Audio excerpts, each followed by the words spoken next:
کیا یہ لوگ کہتے ہیں کہ اس پیغمبر نے قرآن اپنے دل سے بنا لیا ہے؟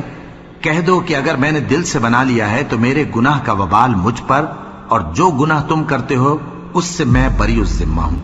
اور نوح کی طرف وحی کی گئی کہ تمہاری قوم میں جو لوگ ایمان لا چکے ان کے سوا اور کوئی ایمان نہیں لائے گا، تو جو کام یہ کر رہے ہیں ان کی وجہ سے غم نہ کھاؤ، اور ایک کشتی ہمارے حکم سے ہمارے سامنے بناؤ، اور جو لوگ ظالم ہیں ان کے بارے میں مجھ سے کچھ نہ کہنا، کیونکہ وہ ضرور غرق کر دیے جائیں گے۔ اور نوح نے کشتی بنانا شروع کر دی، اور جب ان کی قوم کے سردار ان کے پاس سے گزرتے تو ان سے تمسخر کرتے۔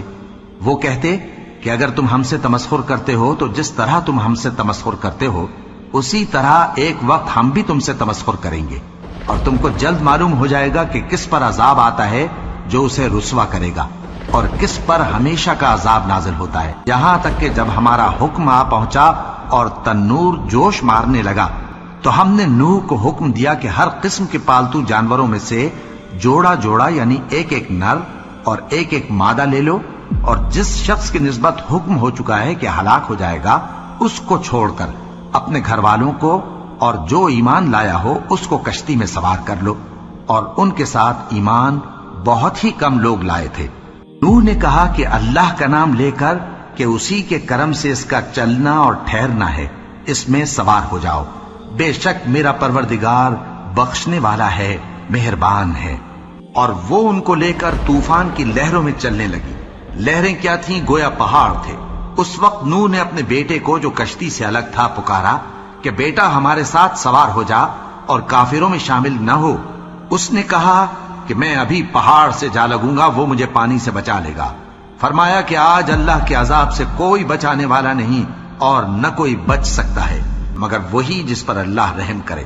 اتنے میں دونوں کے درمیان لہر حائل ہو گئی اور وہ ڈوب کر رہ گیا، اور حکم دیا گیا کہ اے زمین اپنا پانی نگل جا، اور اے آسمان تھم جا، اور پانی خشک ہو گیا اور کام تمام کر دیا گیا۔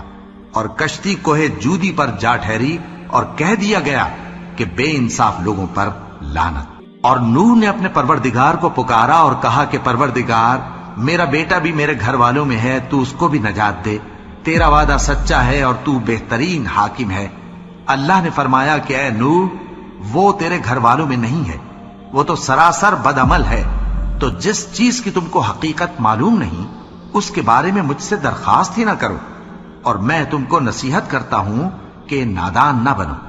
نوح نے کہا پروردگار، میں تجھ سے پناہ مانگتا ہوں کہ ایسی چیز کی تجھ سے درخواست کروں جس کی حقیقت مجھے معلوم نہیں، اور اگر تو مجھے نہیں بخشے گا اور مجھ پر رحم نہیں فرمائے گا تو میں تباہ ہو جاؤں گا۔ حکم ہوا کہ نوح ہماری طرف سے سلامتی اور برکتوں کے ساتھ جو تم پر اور تمہارے ساتھ کی جماعتوں پر نازل کی گئی ہیں اتر آؤ، اور کچھ اور جماعتیں ہوں گی جن کو ہم دنیا کے فوائد سے بہرہ مند کریں گے، پھر ان کو ہماری طرف سے عذاب علیم پہنچے گا۔ یہ حالات غیب کی خبروں میں سے ہیں جو ہم تمہاری طرف بھیجتے ہیں، اور اس سے پہلے نہ تم ہی ان کو جانتے تھے اور نہ تمہاری قوم ہی ان سے واقف تھی، تو صبر کرو کہ انجام پرہیزگاروں ہی کا بھلا ہے۔ اللہ اکبر، اللہ